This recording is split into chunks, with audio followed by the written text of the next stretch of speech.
Welcome to the Silhouettes of Success podcast with your host, successful entrepreneur, broker, and business mentor, Amber Weitzer. Because success comes in all shapes, sizes, and styles, the Silhouettes of Success podcast is shining the light on industrious women with a collection of curated conversations of intentional inspiration designed to inspire your heart, ignite your mind, feed your soul, and gift you with actionable insights directly from inspirational, everyday women who've shown tenacity, grit, and grace, having taken on the challenges in their lives and business and won. Remarkable, down-to-earth, and relatable, Amber and her guests will share with you uplifting and extraordinary real-life success stories, motivational ideas that just might help spark something within you. With the deepest desire to serve you, help you grow so you can begin to shine the light that will illuminate your very own silhouette of success. So, let's get to it. Hello and welcome to the Amber Weitzer podcast, Silhouettes of Success. Our VIP feature guest is a seasoned business strategist, fractional COO, podcast host, speaker, and transformation leader.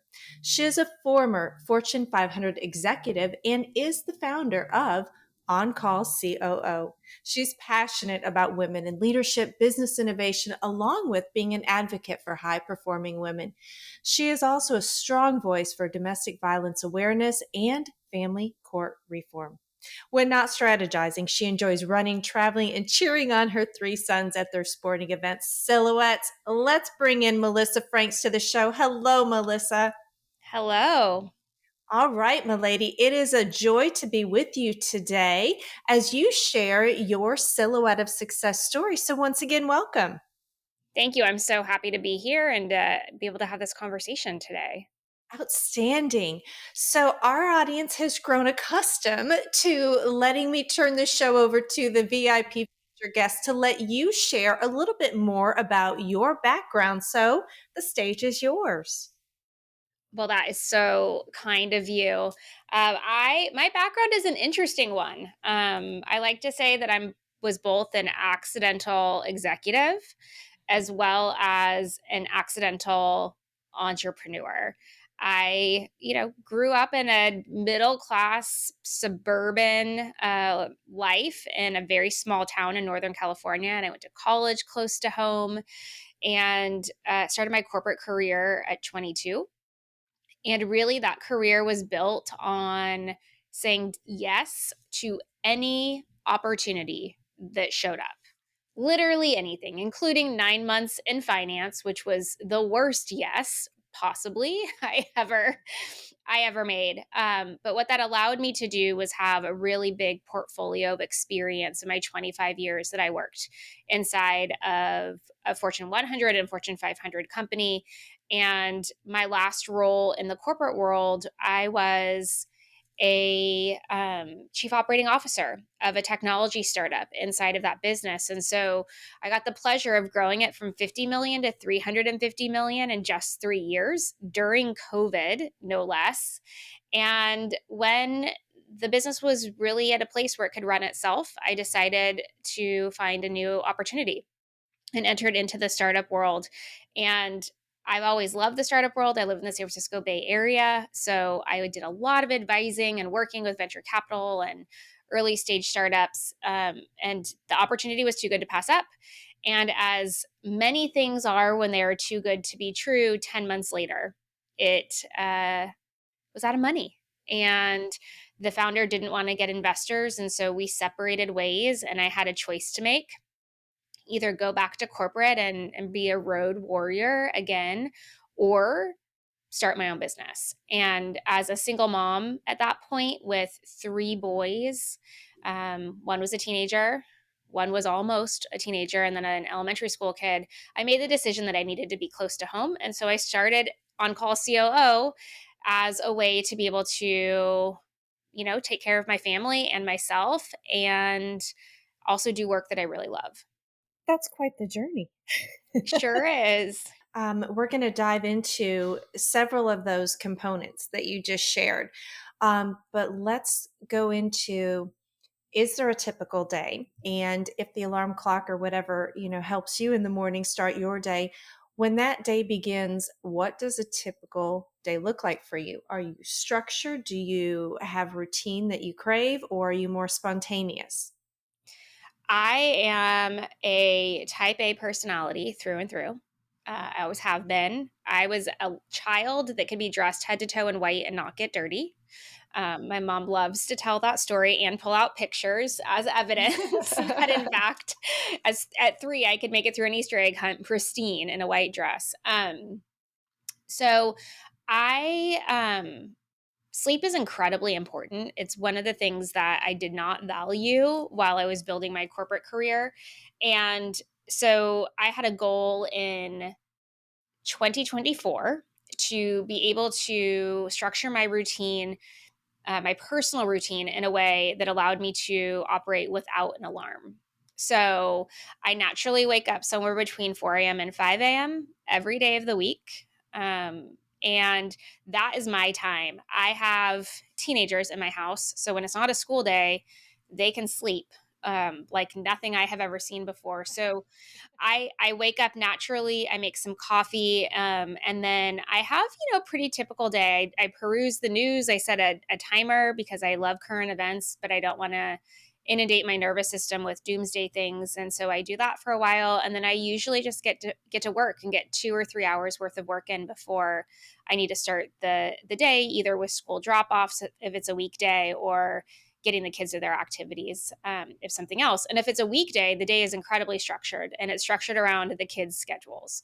So my mornings always look the same 7 days a week, but during the week, I get everybody to school, and then I have about 5 dedicated hours to work inside of my business before I become a taxi again. And then the rest of the day stays pretty unstructured because I want to make sure that I get them where they need to be. So my car is an office a lot, but it's what works for me right now in the phase that I'm in. It's amazing what can be accomplished out of necessity. And when you center decisions around solid goals and you've got some clarity to do that, it's also a gift, I would say, because not everybody's able to define that for themselves. Yeah, I would agree. I often say that I'm incredibly grateful to the 22-year-old that naively made a whole bunch of decisions personally and professionally, because she started a ball rolling that now has afforded me at 46 the ability to have a skill set I can monetize and have the freedom to choose how I use my time. It's amazing. Touching on that 22-year-old, between the 22 and the 26-year-old, who do you think most influenced you when you embarked on whether it was the career path going into the financial and the 22, or have you had help in supporting and influencing you when you were ready to make that change? As a single mom at the time, you mentioned to be an entrepreneur and own your own business. Do you have? That's a great question, and definitely the woman who was starting her career really early was very lucky because I worked in the fashion industry, and I was surrounded by 80% women in that Fortune 100 company that I worked for. So it was real comfortable because Mhm. I was able to look around. And 4 years later, I was in a financial services company, which was the exact opposite. Everybody was closer to retirement than having babies, and they were male, and just thought I was a crazy person. And so I spent most of my corporate career without a guiding light or a mentor. And I was just trying to figure things out, which created a ton of amazing stories about how following in the footsteps of men when you are a high achieving woman is a bad idea because it's not received in the same way. But when I decided that really out of necessity, that I needed to pivot into entrepreneurship. I had one very good friend that I had developed in my corporate career who was really a trusted advisor. She was the first member of my board of directors, if I can call it that. And she was encouraging me every step of the way to keep trying, to keep doing, to keep having conversations. And she really became the first cornerstone of the support system. And about 6 months in, I met a handful of other female entrepreneurs that were a little bit farther along than I was. And we were all in different industries and businesses, but they turned into a collective cheer squad, so to speak, that offered ideas and encouragement and just, would respond with a meme or like just a great voice message when something good happened. And the combination of that trusted, kind of board of directors woman and these new women that I had met were really an amazing support system to help me get to the place where I am today. That's phenomenal that you just shared that, because one of the questions within this conversation is, as an independent business owner, where do you find support? So you've touched on that. Do you keep an established, personal professional board of directors? Do you belong to any groups, or how do you kind of cover that base? So I'm taking a sabbatical from being inside of any formalized masterminds or groups or any of those things, because what I realized a little less than a year ago was that because I'm a new entrepreneur, I'm not new to business, I'm not new to growing businesses or turning around businesses. That's what I do for other people. But me personally, I am new, is the amount of suggestions and pieces of advice that were coming as input were overwhelming. And when I was able to strip everything and quiet all of the noise and really kind of back myself out of some of those collective rooms that were incredibly valuable for a variety of reasons, and just listen to myself because I know how to do this, growth was unlocked almost immediately. And so now I'm very specific with the inputs that I allow myself. And I've really curated a very small network of women for which I do ask for advice and counsel, and we bounce ideas off of each other. Because I know for me personally, the various approaches and strategies and opinions and thoughts were really sending me in down roads that had dead ends. And as a solopreneur at the time, it was a really significant waste of resources and stalling the growth of the business. Okay, so I don't have any degree in this, but it's interesting because looking through my notes and listening to you share some of your Silhouette of Success story, um, you know yourself, Mhm. and you were able to, as you talked about, kind of quiet the noise, pull yourself out um, of what you knew you didn't need for now. Kind of goes back with what you were talking about with the Easter egg hunt and not having dirt on you. Yeah. And being white, keeping everything, what you need. You do have Mhm. that clarity. And so many seek the confidence to have clarity for themselves and to understand what they may need. And they do get into the situations where it's just a continual fire hose feed of noise, and they're not able to really pull out the valuable parts of that. And I think we're going to touch on that with your company, reviewing some of what I saw with your offerings. When you get stuck and you've got maybe a barrier, a seeming barrier between you and a goal or a dream, do you have any best practices that you'd like to share that could help others get past that? What works for you?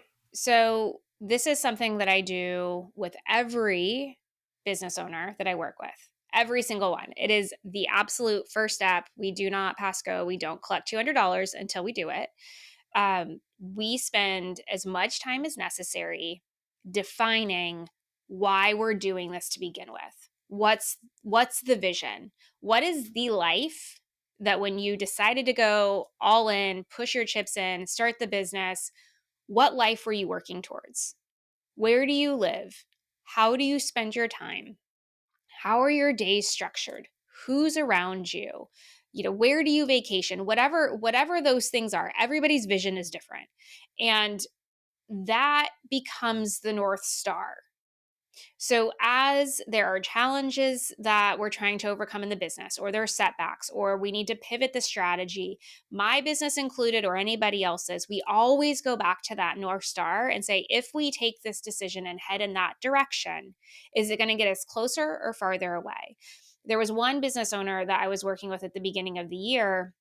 She's having astronomical growth in her business, almost unlike anything that I have ever seen. And she was making some decisions about what she was going to sell. And I knew we had not only abandoned the North Star, but we were headed into like another galaxy in the wrong direction with what she was trying to do. And so I quieted us down and I said, so is that going to get us closer to where you want to go? Is that going to get us closer? And on her own, after a minute of thinking about it, she said, no, it's going to make, she wants to be home with her children more was the goal, spend more time with her family. She said, it's actually going to make it worse than it is now, which I can't do. It was just a very clear non-negotiable. And so we didn't go the direction that she wanted to go. And instead we spent time figuring out how we could accomplish the same goals that she had and protect movement towards that North Star. And so that's anytime I start to get overwhelmed or I'm pondering any sort of decision, I always go back to what that is and check in to make sure that the decision I'm about to take is actually going to move me in the direction that I want to go. And if it's not, I'm okay with it. And there's a reason why. In a similar train of thought on that, what positive adjustments have you made in your life or environment that do support your growth and your goals and your dreams? There are a few things. One, I'm incredibly vocal about what the goals are, where I'm going. I ask for help when I need it. I was very private prior to when I was in corporate and still with my husband at the time, in a very toxic relationship. Everything was very, very private. So I didn't talk to anybody about what was happening, what I needed professionally, it was all me, solo support system. And now I'm very vocal about my thoughts and my opinions and where I need help. And that has allowed resources to come forward that I didn't even know were available to me. Just being able to have a bit of more transparency and vulnerability and hubris to communicate where I see this going and invite people along if they want to be a part of it that can help me get there faster. Phenomenal.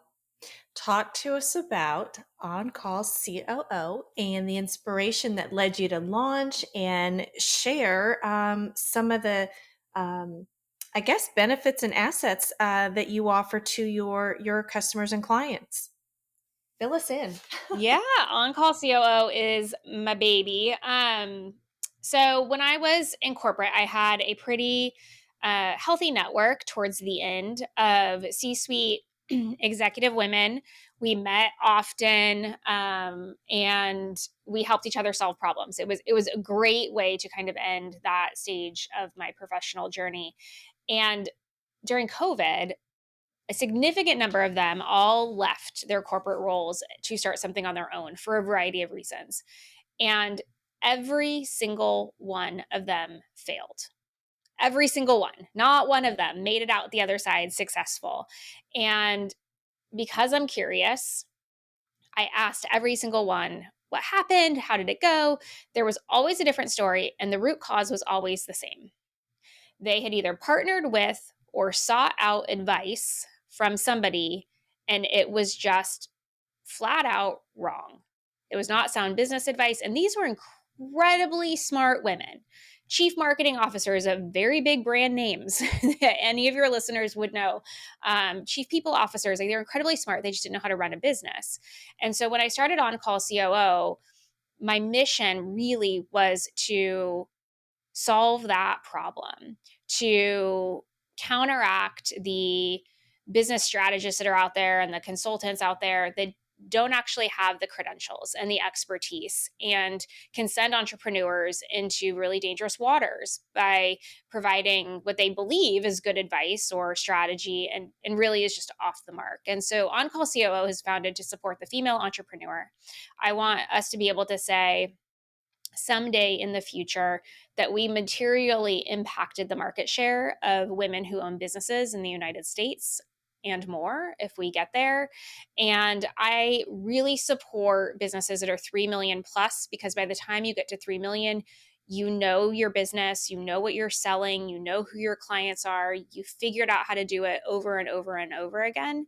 We do offer business services to businesses under that, but they're more of that on-call support, like where you need to phone a friend, where you need to spend an hour and bounce ideas off of somebody. You know you're bad at interviewing, so you ask us to come in and do it with you so you can learn. But we really offer either part-time COO work inside of small businesses, or we provide business strategy and consulting support for the businesses that need a little bit of help. They're just not ready for a part-time COO. And primarily, we work with female-owned and operated businesses. Phenomenal. How do you get the word out, and how do they find you? We're going to share all your contact information, of course, here at the end and give you that complete platform to do that. But are you strong with, you mentioned you have, you left with a great network of women. Are you gaining traction through the referral base, or are you finding that women are just, more or less finding you, and just, that resources is coming, as you say, when you open up, when we start talking, I know somebody. Where are you getting traction? That's such a great question, because I had an initial hypothesis that I would grow this business by referral, and the opposite happened. In fact, that if I had continued to rely on referral, I would have no clients right now. And that is a very serious statement. I received 2 clients overall from my network, and that was actually from me reaching out. So we actually have 0 referrals, real referrals to date, in the real client basis. So the first 9 months was really tricky, because I had my close network where I had been able to acquire a couple of accounts, and I didn't have a pipeline. Social media wasn't converting. My podcast wasn't converting. The network that I was in of entrepreneurial women wasn't converting references or referrals. And when I had to have a big girl conversation with myself and say, what would you say to another business owner in this situation? The answer was that I needed to go where people were looking for these services, that I wasn't going to be able to articulate in a 1-minute reel or a small story snapshot. If the right people were looking at my Instagram, for example, the belief that they needed to have that we could actually help them, so communicate to them that they had a problem and then solve it for them in that short of a time. And so what I started to do was run ads on Google. And what I found was people are looking for help. And so all of my clients today have come from Google ads, every single one. We get a couple of leads a month, if not more than that, just kind of depends on what's going on. And that's because they don't need us until they know that they need help. And so throwing spaghetti at the wall just wasn't working. And really intentionally advertising is growing the business exponentially. Again, another asset that you have with this is you are able to see, the writing on the wall, and you're able to have clarity and kind of pull back and pull away from what is and what isn't working. 2-part question.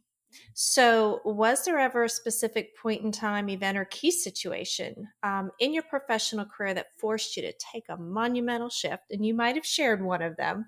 And with that result, positive or painful, how did going through that actually help you grow? So I didn't share this one with you, but I think that it's worth noting. In 2021, I became an official and formal on the record whistleblower.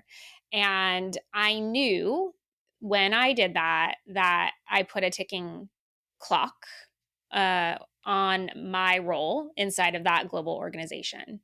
Of course, there were policies around retaliation and all those sorts of things, but at the level that I was at, I knew that if I took the action and became the whistleblower, which resulted in all of the things that we needed to have happen for the sake of the business, that my tenure would wind down. And what was interesting about that action was a component of becoming a whistleblower was um, there was a strong culture of gaslighting. It was incredibly toxic and abusive. And I was blind to it for a very long time until it, quite frankly, got pointed out to me in full color. And what I realized through that whistleblowing activity was the reason I didn't see it happening was because it was happening in my house. And it was my personal life experience that had created this understanding of normalcy. So when it started to happen professionally, I was like, oh, this is just how not the best people in the world behave. And this is just how it is.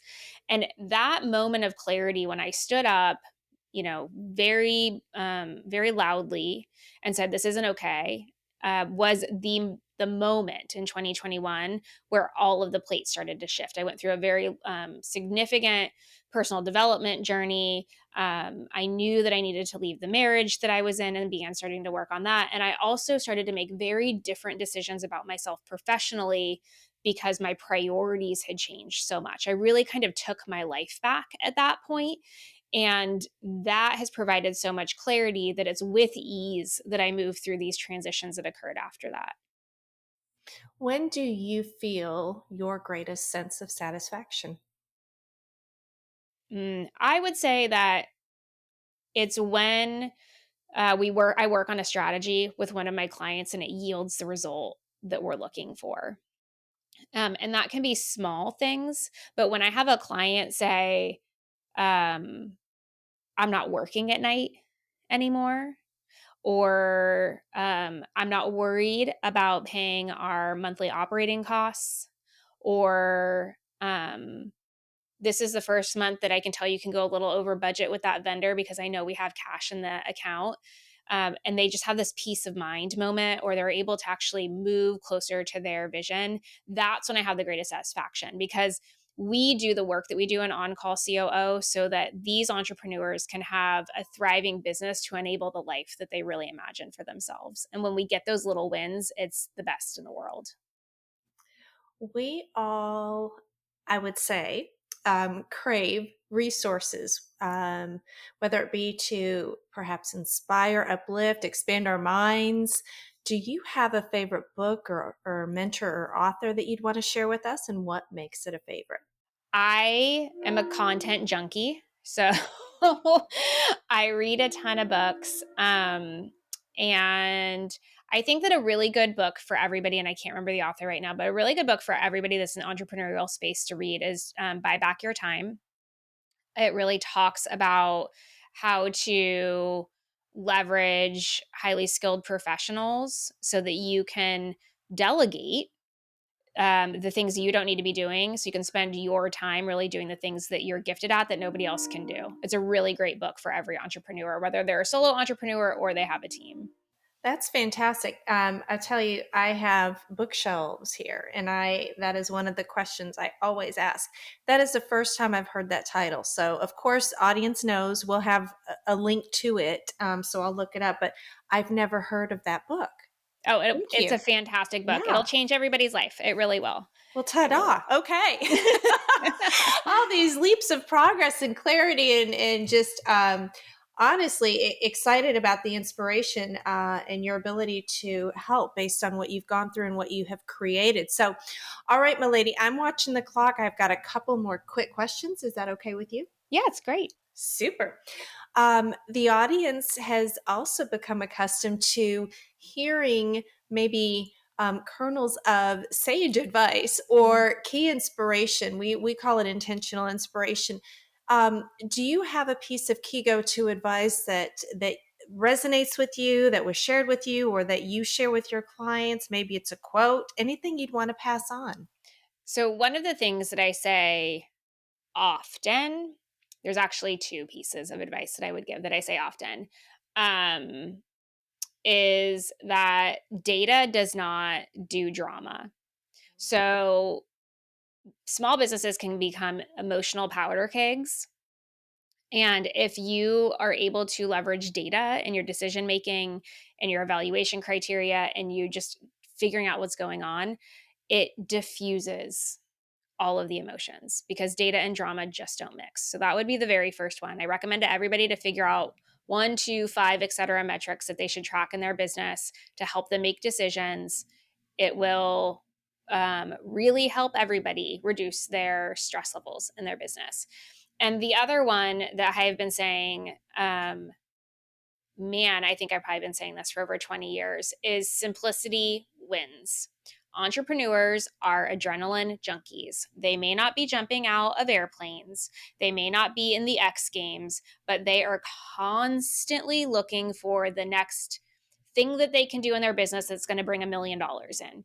And what that means is you're constantly touching and tweaking and refining, and simplicity and stability allow the customer to remain clear on who you are, what you offer, what you sell, and what it's like to purchase your product or your service. As soon as you start to introduce complexity, everybody gets confused, and confused people don't buy. Phenomenal. It takes discipline, whether it's natural or learned, to do that. Mm-hmm. I love those. Love those. Okay. All right, milady. I know we're winding it down here. The stage is going to be now completely yours. Where can our audience go to either find and or connect with you on your socials, or any contact information you want to share to help them learn from you and what you have to offer and support you in your continued success? If you want to learn more about On Call COO, you can go to melissafranks.com. It's really that simple. And there you will learn more about the business. You can schedule a free consultation call if that's something that is interesting to you. And you can also see some case studies of former and current clients to get kind of a lay of the land on who we support. Spoiler alert, it's every industry. We've been very lucky to be able to do that. If you are more of a social warrior, come to Instagram. You can follow us either at Melissa_Franks or at on_call_COO. That's where we hang out. And then I have a weekly podcast, which is called the Opt-in Podcast, which is tailored to give very actionable business advice and tips and lessons to entrepreneurs at all stages. Outstanding. And the audience has come to rely on all of these links being in the show notes. So they are literally one click away from connecting with you. So you have our commitment that we'll make sure and include those so they can find you easy breezy. Perfect. Yes, milady, time flies when we're having fun, and it has been a joy and an honor. Melissa, you're just a pleasure and a delight, and we appreciate you sharing a portion of your Silhouette of Success story with us. So thank you once again for spending time with us. Thank you so much. All right, milady, until next time, enjoy your day. Thank you for joining us on this episode of the Silhouettes of Success podcast. If you enjoyed the show, make sure you subscribe so you don't miss out on all the new episodes. We are here for you and with you. We encourage you to share this podcast on all your socials and pass on the light to help illuminate another silhouette of success. To find out the latest ways to inspire your heart, ignite your mind, and gain actionable insights, subscribe at thesilhouettesofsuccess.com or connect with us on Facebook, LinkedIn, and Instagram. We're grateful that you've tuned in. Remember, you are exactly where you need to be, right here with us. This is the Amber Weitzer podcast, Silhouettes of Success.